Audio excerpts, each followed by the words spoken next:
ესეთ კაცი არის გორდონი, რომელიც არის ვითომ ჟურნალისტი, ანტირუსი, რუსოფობი შეიძლება ითქვას უკრაინელი, რომელიც იძახდა, რომ აი ძალიან მალე ახალწლამდე იძახდა, რომ ომი დამთავრდება და რუსეთს დედა ეტირება. არაერთხელ თქვა თან. არაერთხელ და ეხლა თქვა, ეხლა 30-ში დამთავრდება ომიო. დეკემბერსო. მოდი უბრალოდ მოусმინოთ. და მე უკვე ნახოთ და მოусმინოთ და მე დავსვა ამ ვიდეოს შემდეგ შეკითხვას. Я очень боюсь, что в погоне за Канадой-Гренландией условными Трамп просто забудет об Украине. Вот так, махнет рукой и скажет: занимайтесь там, делайте, что хотите.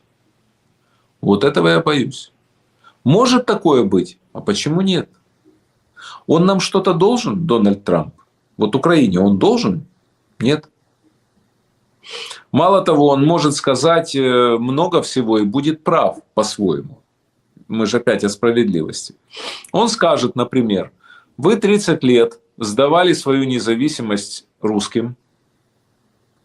Ваша страна была пронизана русской агентурой, которая вами руководила.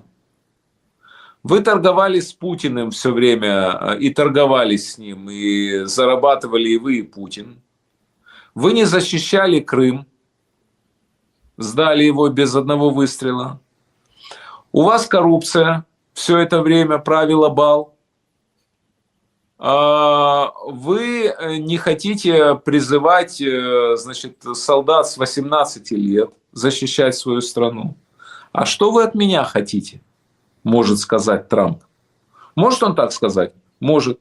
Будет он прав по-своему? Ну мы же по справедливости сейчас говорим. Будет.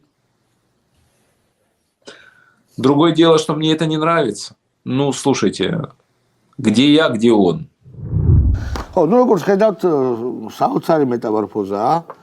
პირდაპირ და ამას არა მარტო ეს, არამედ ისეთი გალიმი ესეთი ციხისტერმის ვიძახი, ზელენსკის მომხრეები, აზრინდელი ზელენსკის მომხრეები და ნაციონალისტები ვიძახიან, რომ დათმო ამერიკამ უკრაინაო, რომ მეტი რო არ შეიძლება. ანუ უკრაინაში თვითონ მე არ მომყავს სპეციალურად არც რა თქმა უნდა არც რუსული და არც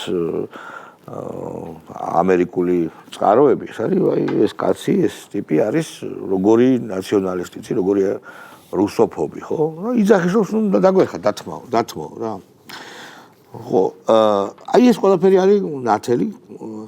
მინდა უბრალოდ მე კი ვთქვი, რომ ეს შეიძლება საზოგადოებრივი ამბის განხილვა იყოს, მაგრამ აი ჩვენ ლიბერდებილებს რატო არ ესმით ის, რაც უკრაინელებს ესმით უკვე?